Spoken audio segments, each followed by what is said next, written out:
Sumagot si Jesus, bakit mo ako tinatanong kung anong mabuti? Isa lang ang mabuti. Ngunit kung nais mong magkamit ng buhay na walang hanggan, sundin mo ang mga kautosan ng Diyos. Alin sa mga yon? Tanong niya. Sumagot si Jesus, yung huwag kang papatay, huwag kang mangangalunya, huwag kang magnakaw, huwag kang sasaksin ng walang katotohanan, igalang mo ang iyong ama't ina, at ibigin mo ang iyong kapwa gaya ng pag-ibig mo sa iyong sarili. Sinabi ng binata, tinutupad ko na po ang lahat ng yan. Ano pa po ang dapat kong gawin? Sumagot si Jesus, kung ibig mo maging ganap, ipagbili mo ang lahat ng iyong ari-arian at ipamahagi sa mga mahihirap ang pinagbilhan at magkakaroon ka ng kayamanan sa langit. Pagkatapos, bumalik ka at sumunod ka sa akin. Pagkarinig nito, malungkot na umalis ang binata sapagkat siya'y napakayaman. Sinabi ni Jesus sa kanyang mga alagad, tandaan ninyo, napakahirap sa isang mayaman ang makapasok sa kaharian ng langit. Inuulit ko, mas madali pang makadaan sa butas ng karayo ang isang kamelyo kaysa makapasok sa kaharian ng Diyos ang isang mayaman. Nagtaka mga alagad nang marinig ito, kaya't naitanong nila, kung gayon, sino po ang maliligtas? Tiningnan sila ni Jesus at sinabi, hindi ito magagawa ng tao, ngunit magagawa ng Diyos ang lahat ng bagay. Kadawa, pagpalain tayo ng Panginoon ng karunungan na maarok ang mga malalalim na katuruan dito.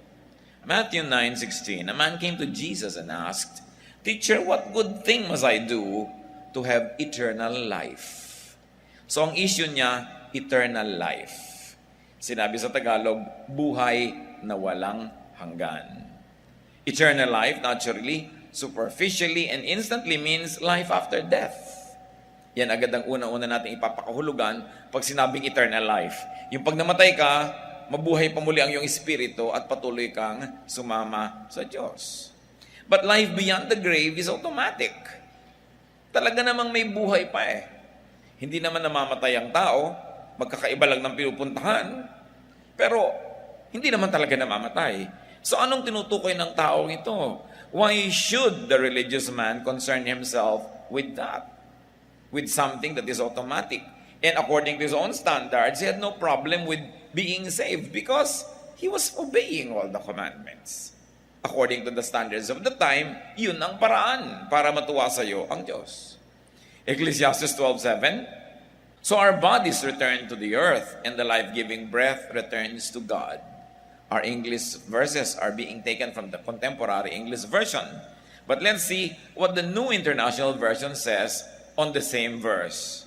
The dust returns to the ground it came from, and the spirit returns to God who gave it. So bumabalik ang alikabok dun sa lupa at ang espiritu bumabalik sa Diyos. So, according to the standards of this man, he had done everything required by the traditions and the law of Israel. So why is he still asking? Obviously, may hinahanap ang lalaking ito na sa kabila ng kanyang kayamanan, wala pa rin sa kanya. Sa kabila ng pagsunod niya sa lahat ng iniuutos ni Moses, ay wala pa rin sa kanya. Hinahanap pa rin niya at itinatanong yung buhay na walang hanggan. Napakaganda sa Tagalog ng eternal life. Buhay na walang hanggan. Hangganan means boundary. So ang hinahanap niya isang buhay na walang boundary. Maring walang limitasyon sa panahon, yun yung buhay na pag namatay na yung katawan mo, mabubuhay ka pa. Walang limitasyon sa espasyo, nalalampasan ng espiritu mo, yung pagkakakulong niya sa katawan at sa lahat ng mga kahinaan ng katawang ito. Isang buhay na walang limitasyon sa magagawa. Kaya nga sinasabi, I can do all things through Christ who gives me strength. Because when you listen to your normal and natural limitation, there are many things you cannot do. In other words, the man was looking for a boundless life. Buhay na walang bakod, walang harang, walang tali, walang sagabal. A life that is timeless and spaceless and transcendent. Nalalampasan yung hindi kayang lampasan ng karaniwang tao. Naiisip ang hindi naiisip ng kung sino na lamang, nagagawa ang mga kabutihang hindi nagagawa ng mga karaniwang mamamayan. In other words, it is a life that is free to be godly. Nakakaramdam ba tayo ng ganong kalayaan that we are free to be godly? Yung gusto mong gumawa ng isang mabuting bagay at nagagawa mo naman talaga. Hindi yung pag may gusto kang gawin ang kalaban mong unang-una, sarili mo na rin. Kasi kung gusto kong gawin ito, pero pag ginawa ko naman to, paano naman ako? Kawawa naman ako, baka naman, etc., etc., etc. So hindi malaya yung tao na gumawa. May mga taong gusto maglingkod sa Diyos pero hindi malaya. Paano naman ako laging maglilingkod? Laging may meeting, may practice, may ganito. Marami pa akong gagawin sa buhay. Marami kong dapat asikasuhin. So gustong gumawa ng maganda pero hindi magawa. Nakakulong, nakatali, nakabilanggo. Anong hinahanap ng tao? Sinunod na niya yung mga utos.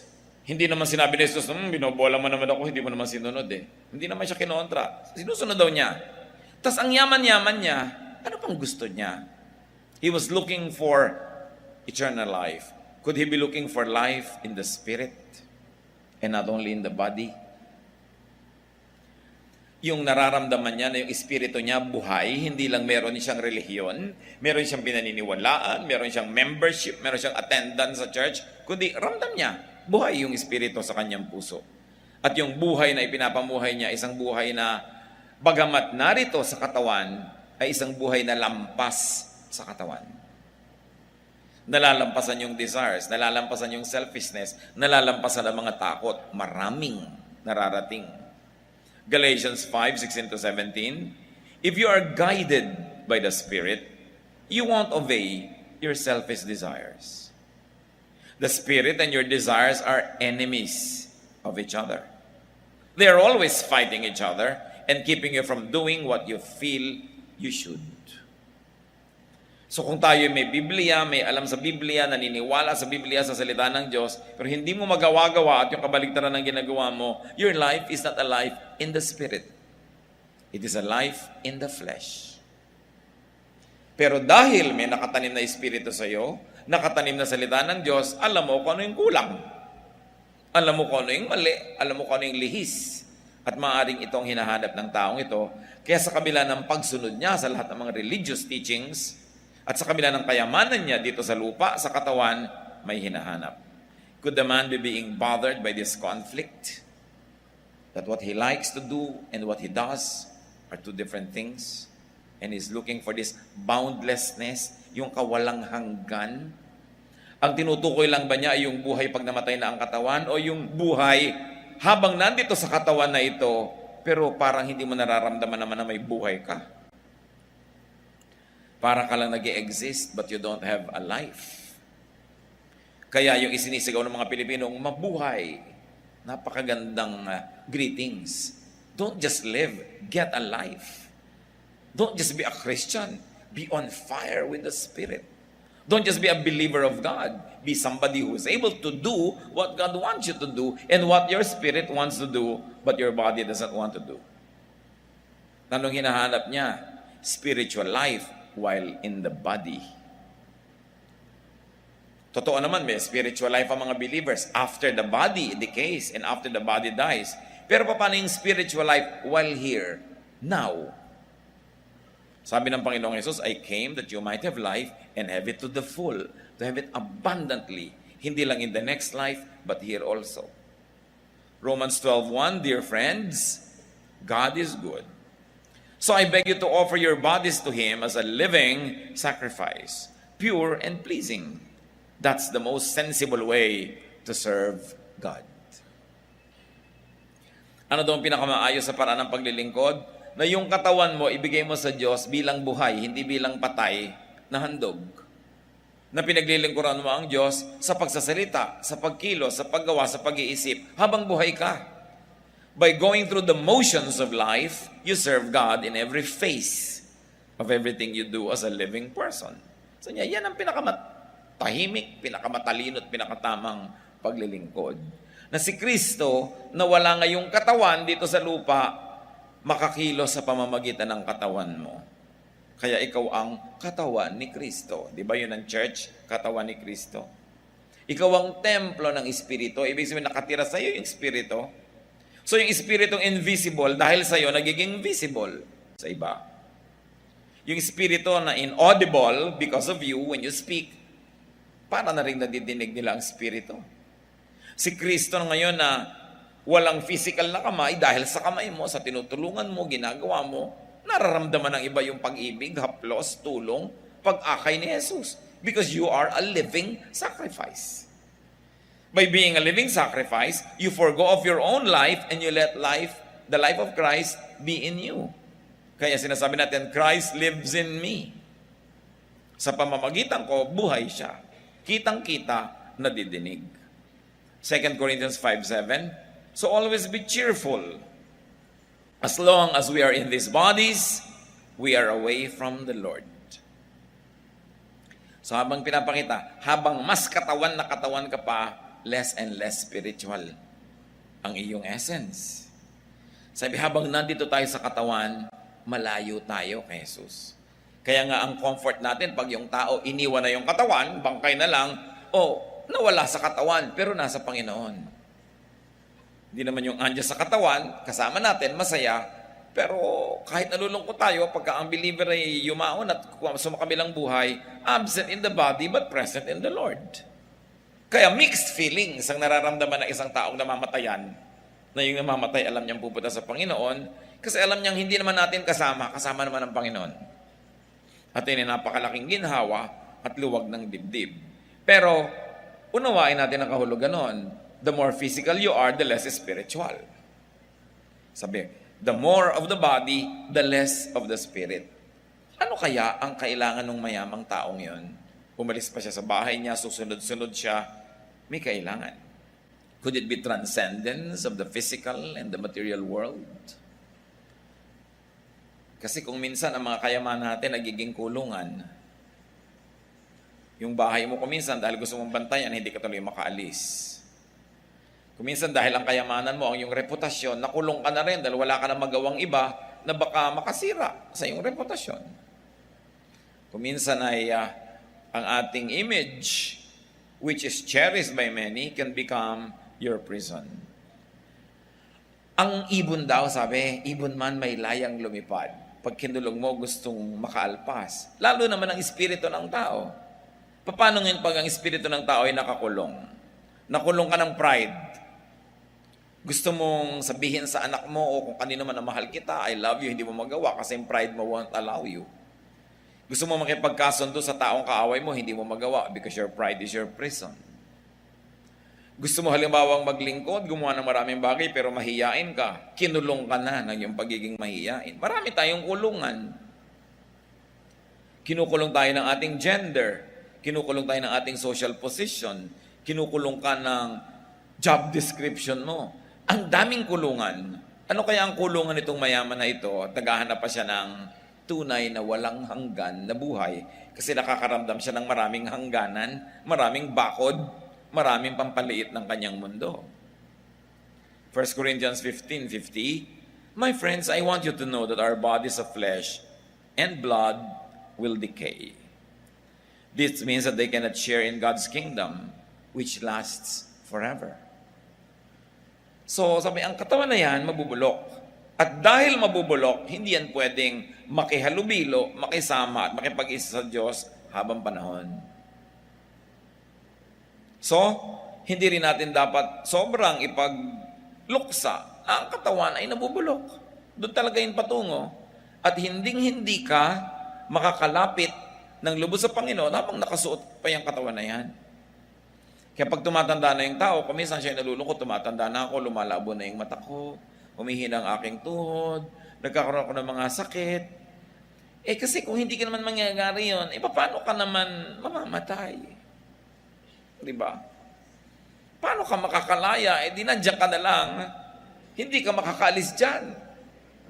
Kaya kuminsan nga, pag sobrang lusog mo, tapos 110 ka na, nag-aalala ka na rin. Paano kaya ako mamamatay? Di ba?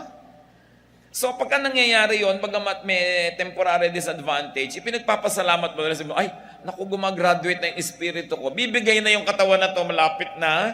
And finally, makakalaya na yung espiritu ko, makakabalik na ng buong buo sa Diyos. Inconvenient, painful, pero kailangan namang magkaroon ng excuse yung katawan mo para siya mamatay. para maibigay niya yung espiritu pabalik sa Diyos na nakakulong doon. And that is the greatest transcendence, when the spirit is finally free from its bodily entrapment. Nakalaya ng espiritu sa kulungang ito na physical. Pero habang yung espiritu natin nandito pa sa kulungang physical na ito, pwede siyang magkaroon ng mga advanced na mga kalayaan.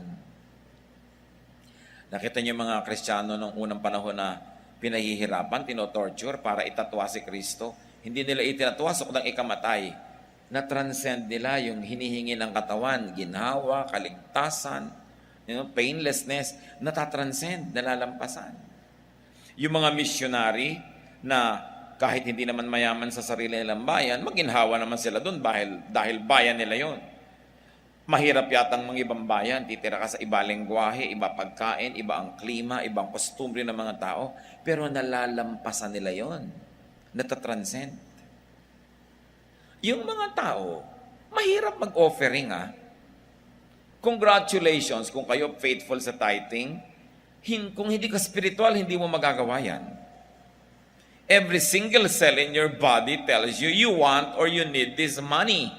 So why will you part with it? Yung nag-o-offering ng malalaki, alam mong, wow, transcendent. Nagkaroon siya ng kawalang hanggan, bagamat hindi perfect. Pero nakakaranas siya ng kawalang hanggan. Kasi yung hangganan na ibinibigay ng selfishness, nalalampasan ng spirito niya. Nakikita niyo yung babaeng balo na kahuli-hulihan na niyang barya, ibinigay pa niya doon sa temple. Sabi ni Lord, she gave the most because she gave everything. For you to give everything, it goes against common sense. But you see, what's wrong with common sense? It is common. Diba? For you to be godly, you've got to be above common. Hindi ka dapat nagsusunod lagi sa common sense. Kasi common ka lang, kasama ng common cold. Diba? Common lang kayo lahat, hindi kayo special. Ilalalampasan mo yan. Kaya, pag nalalampasan natin yun, sabihin natin, oo nga, buhay ang Diyos sa akin. Yung magagalitin ka, talagang sumabog ka, pero pinaalalahanan ka ng Espiritu, nagtatalo yung kalooban mo, hingi ba ako ng tawad or not? But you know what God's Spirit tells you? It's your mistake. Magpakumbaba ka. Hindi you say, it was my mistake, I'm sorry. Transcendent ka nun. Nalalampasan mo yung kulungan ng mga common people.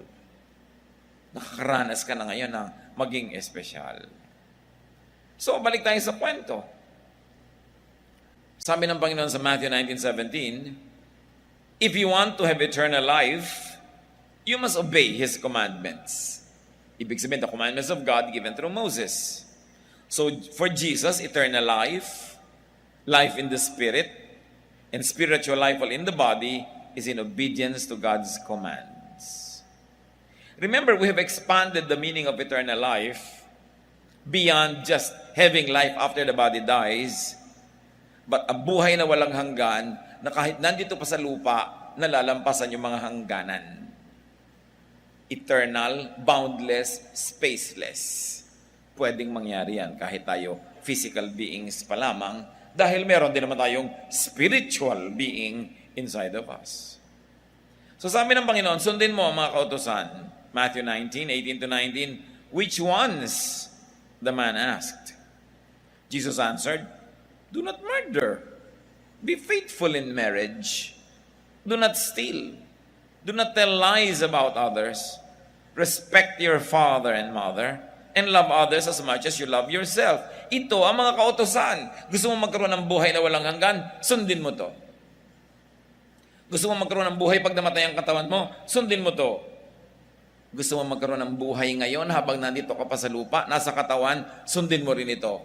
And you will not only survive and exist, you will get a life. Remember, 2 reading ang ina-apply natin ngayon doon sa buhay na walang hanggan.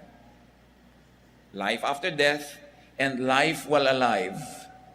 Because you will agree that there are many people who are alive but don't have a life. So kailangan buhay ka na may buhay. At pag namatay ka, may buhay ka pa pagkatapos nun. 2 direksyon ang tinatahak natin. At alin man doon ang tahakin natin, sabi ni Lord, you want it? The way is obedience to God. Goodness to others, it gives eternal life.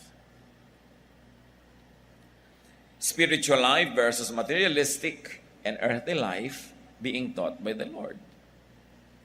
Matthew 19:20, the young man said, I have obeyed all this. What else must I do? Iba rin naman ito, parang tanong na hamon pa. Ang daming pinagawa sa'yo ng nanay mo. Sabi, nagawa ko na po. Meron pa po ba kayong gustong ipagawa? Bihira ang magtatanong nun. Dahil gusto mong makalatakas na, tapos na, pass ka na. Pero mo, nagawa mo na lahat. Sabi pa niya, ano pa po? What else must I do? Gusto mo pa? Sabi ng Panginoon. Sinabi ko na sa itong commandments, naghahanap ka pa. Sapat na dapat Natupad na niya lahat ang standard requirement according to the context of our story. Tapos nagtanong pa, humingi pa ng dagdag. Bueno, bigyan. Matthew 19:21. Jesus replied, if you want to be perfect, go. Sell everything you own. Give the money to the poor, and you will have riches in heaven. Then come and be my follower. Nahihirapan na maraming tao sa verses na to. Kasi akala nila nire-require ni Lord sa lahat ng mayaman, ibenta lahat ng kayamanan at magpakahirap para sumunod sa Kanya. Remember, binigyan niya siya ng requirement, damit na niya, naghihingi pa siya dinagdagan. Ngayon, kung kayo, ang yaman-yaman, sumusunod na kayo, ayaw niyong mautusan kayo nito, di tama na yung una. Siya kasi, ano pa po? You want to be perfect? Gusto mo pa? Sige. Benta mo lahat ng kayamanan mo, pamigay mo sa mahirap ang pinagbilhan, pag ubus na yan, bubalik ka rito, at sumunod ka sa akin. You want to be perfect, the Lord says? Change your concept of wealth. Malalim ang usapan na ito, mga kapatid. Hindi lang gusto ng Panginoon na maghirap ang mayaman para sumunod sa Kanya. Wrong. Gusto niya, mayaman ka't mahirap. Gusto mo na magkaroon ng transcendence, limitlessness, kawalang hanggan, palitan mo ang kahulugan kung anong kayamanan. Makakalaya ka.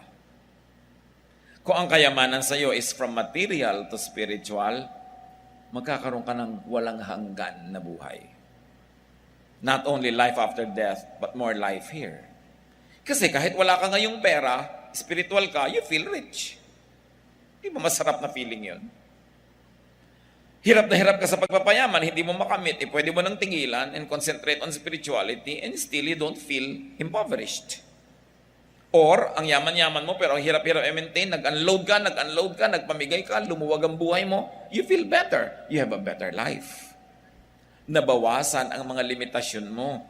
Yung mga hangganan na iurong lumuwag ang buhay mo. So sabi ni Lord, gusto mo pa ng ganong additional benefit?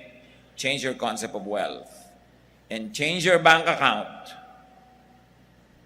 Nasaan bang pera mo? Nasa alkansya sa bahay, nasa ilalim ng lupa, nasa bangko. Ay naku, malaking problema yan. Sabi niya ganon. Nade-demonetize sa mga pera. Nade-devalue. Nawawala ng kahulugan. Nananakaw. Nabubulok ang mga bagay na bibili ng pera. Kawawa ka naman kung diyan ka lang nag-impok. Sabi niya, you must change your bank from earthly to heavenly. At sabi niya, and you will have treasure in heaven.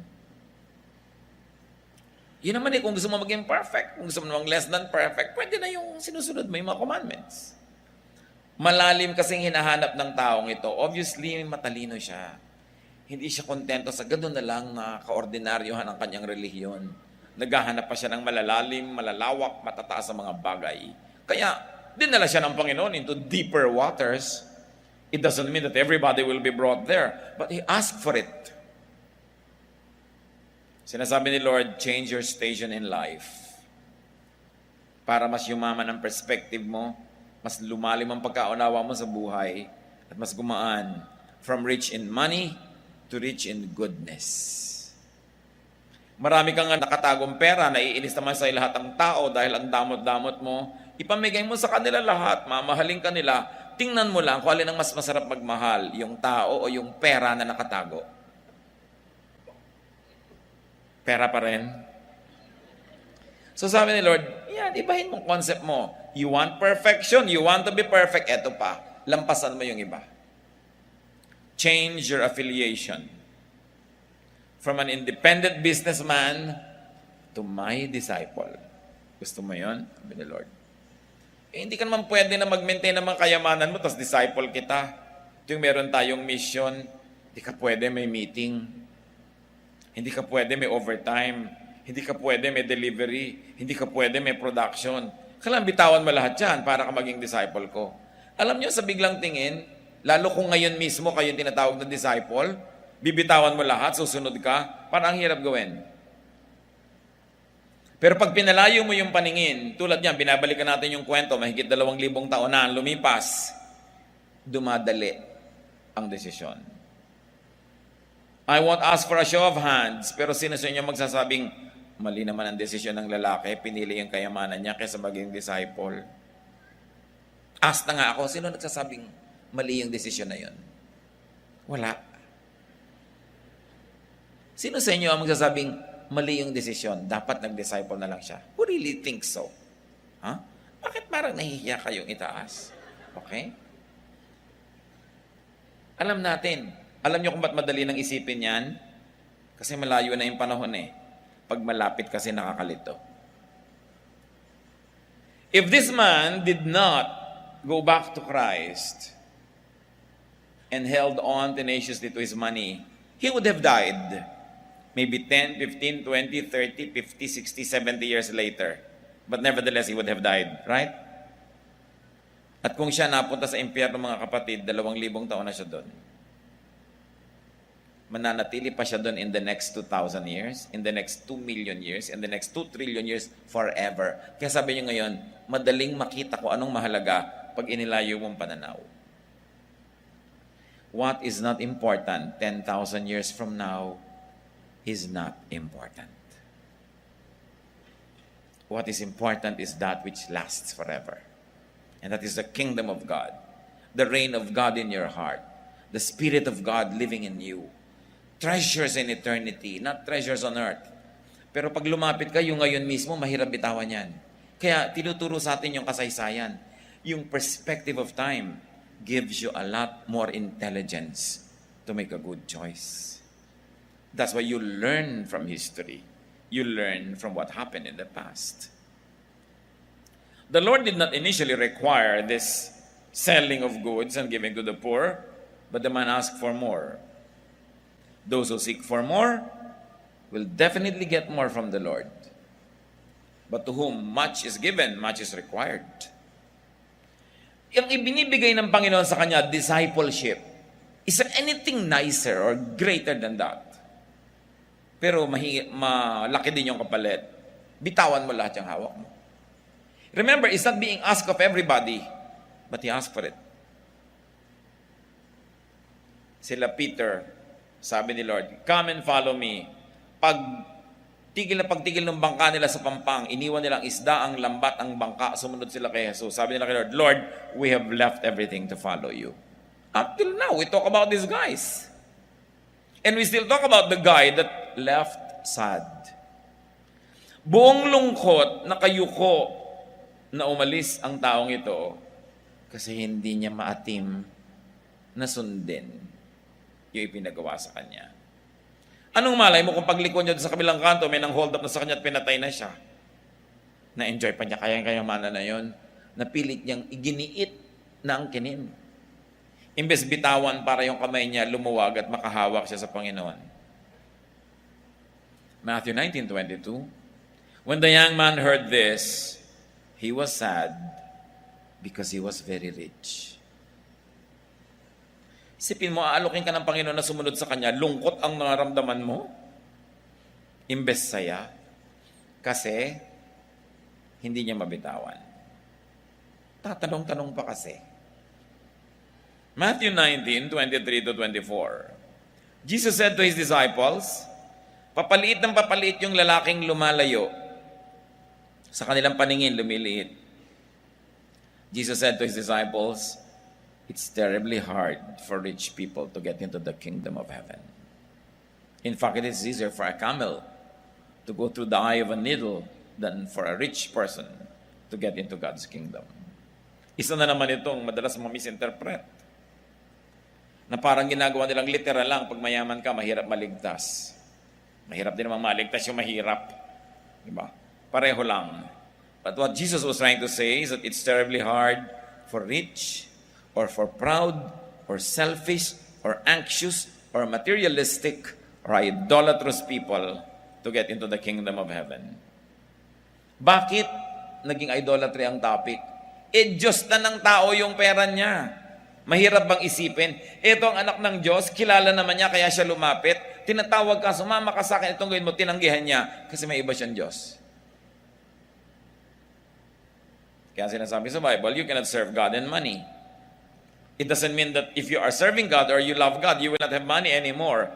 But you should know, pag kailangan kang pumili, alam mo dapat ang pinipili mo, hindi ka nalilito. Magsisilbi ka, meron kang ministry, mahalaga yung ministry mo, tapos may racket ka, malaki yung kita mo. Dapat ka bang malito? Go back to this man. Sabi niya, give it up and follow me. Ano bang mahalaga sa'yo? Madali kasing sabihan na yung taong ito mali. Kasi hinilalayo natin sa sarili natin. At pag iba yung tao, madaling i-condemn. Pag ikaw na, i-condemn mo pa ba yun? Na ang pinili mo, yung gusto mo, hindi siya. May inuutos sa yung alam mong tamang gawin, pinipili mo gawin yung mali, kasi yun ang masarap, yun ang gusto mo. Alam mo na, katulad ka ng taong ito, katulad ako ng taong yan, pag ganyan ang ginagawa kong desisyon. Kaya natin siya pinag-aaralan, kasi tayo siya. Kung hindi naman tayo siya, anong pakialam natin, ba't natin pag-aaralan? Marami tayong mga bagay na ayaw natin ibigay kay Lord kahit tinihingi niya. Mas mamatamisin natin na malungkot, mag-grieve. Iba, nag-grieve po ako, pastor, dahil hindi po ako nakakapag-serve. Di mag-serve ka, ang arte-arte mo, nag-grieve ka dyan, tapos hindi ka mag-serve. Kaya mo lang sinasabi sa akin yan, para sabihin kung okay lang sis, huwag ka mag-grieve. Mag-grieve ka talaga. Alam mo pala eh. Diba? Yung iba, nagkako lang para i-comfort mo. Alam mo naman kung anong dapat. If it's not important 2,000 years from now, it's not important. Because at the end of this life, only what is done for God will last. Yung ginagawa mo lang para sa kaharian ng Diyos ang mananatili kapag ang lahat ng ito'y tapos na. Kasi yung kaharian lang naman ng Diyos ang mananatiling nakatayo. So yung ininvest mo doon, inilagay mo doon, yung quality ng work mo doon, forever. Yung kung ano-ano dyan, yung mga award nga sino sa inyo napakarami mga award trophy, hindi po na iuwi sa bahay, nagsisimula ng mga team. Yung akala mo mga ginto-gintong trophy na yan, mamaya kinakalakalawang na, kakandaluma-luma na, hindi naman talaga nagtatagal. Kahit mga premium pera, kahit na perang kinikita, wala't wala rin. Ang talagang tunay na magtatagal, yung ginagawa mo para kay Kristo. Para sa Diyos, para sa kaharian ng langit. At yung kaharian na yun, mga kapatid, hindi lang yung kaharian doon sa mga ulap-ulap. Yung kaharian ng Diyos na nasa puso mo. Pag may ginagawa ka para sa kaharian ng Diyos, yung kaharian nasan ba? Di ba nasa puso mo? So ikaw ang nakikinabang. Pag pinapalaki mo yung kaharian na yon, ikaw ang nakikinabang. Pag pinapalakas mo yon, pag pinaglilingkuran mo yon, ikaw ang nakikinabang because the kingdom of God is within you. It is not outside of you.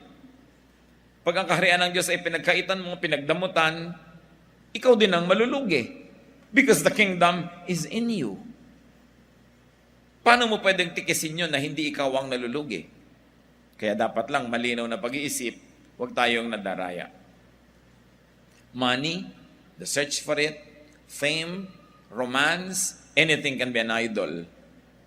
At tumatalikod tayo sa Diyos, kumisan dahil doon. It's terribly hard for anyone who has a God to enter heaven. Kasi sa heaven, isa lang ang God. Hindi pwedeng bit-bit mo yung God mo, tapos papasok ka doon. So yung iba, dahil hindi nila mabit-bit papasok, hindi na lang sila pumapasok. Bad choice. And what is heaven but God's kingdom and rule in our hearts? Heaven can also mean godly servanthood, and very importantly, Heaven can mean peace.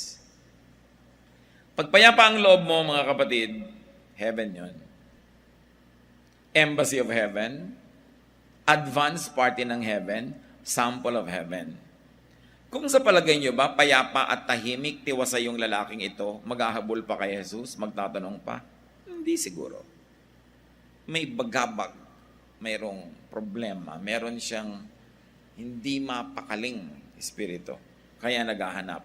Tapos noong pinayuhan ng lunas, hindi rin naman sumunod, nagpunta pa daw. Matthew 19:25, when the disciples heard this, they were greatly surprised and asked, "How can anyone ever be saved?" May maliligtas pa ba? Nalimutan na nila yung first part ng usapan. Hindi ba sinabi, paano po ako maliligtas? Sabi ni Lord, gawin mo to. Ginagawa ko na po. Eh, diligtas ka na. Eh, ano pa po? O, sige, dagdagan mo. You want to be perfect. Hindi na kasi salvation yung nakataya no susunod. Yung perfection na. A higher level of spirituality.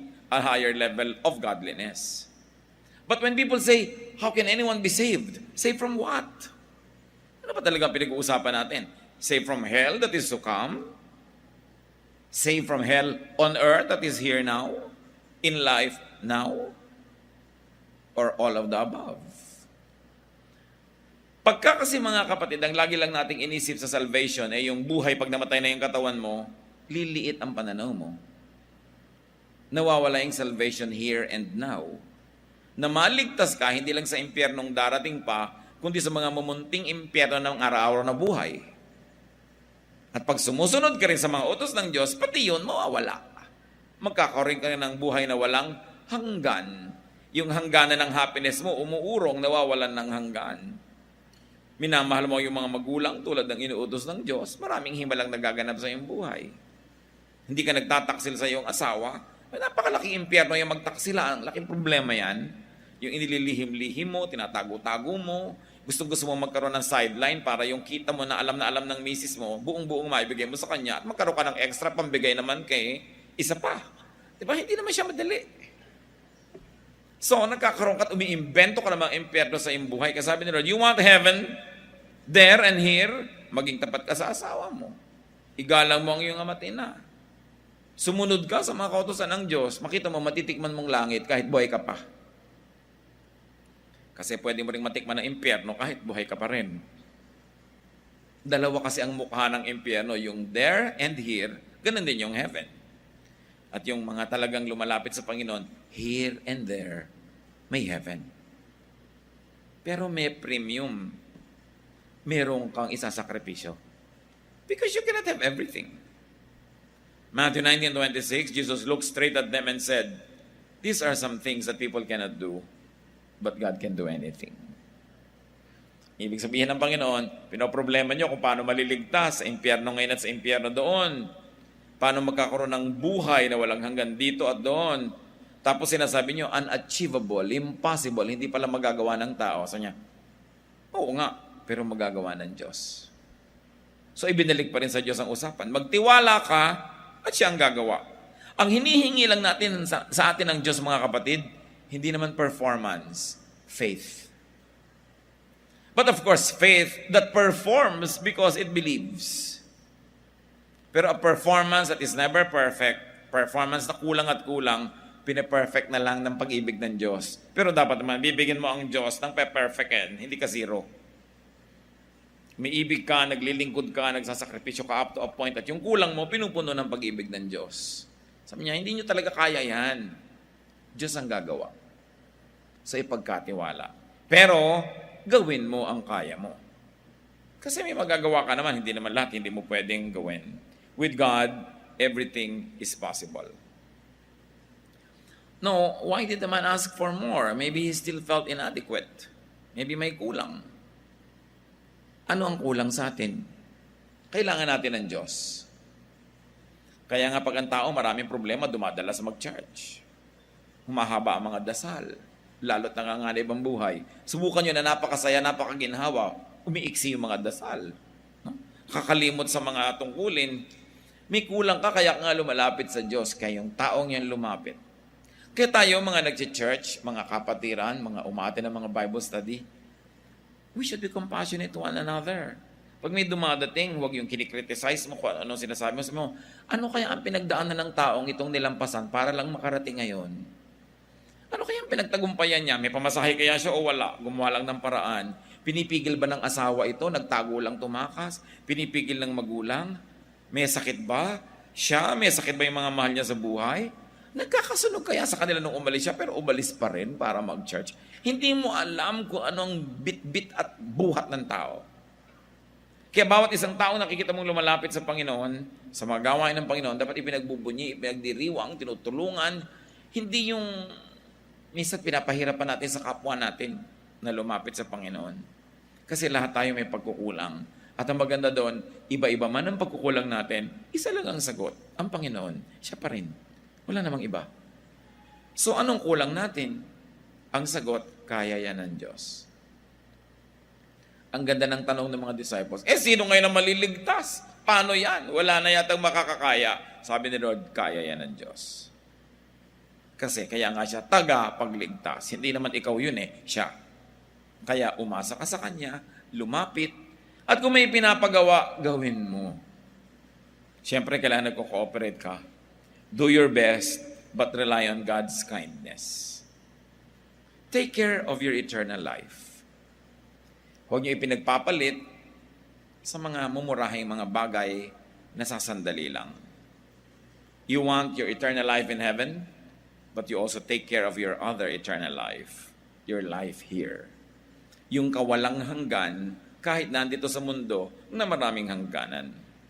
Isang buhay na walang hangganan, there's transcendence, weightlessness. That you transcend the power of gravity. That's when you have heaven on earth.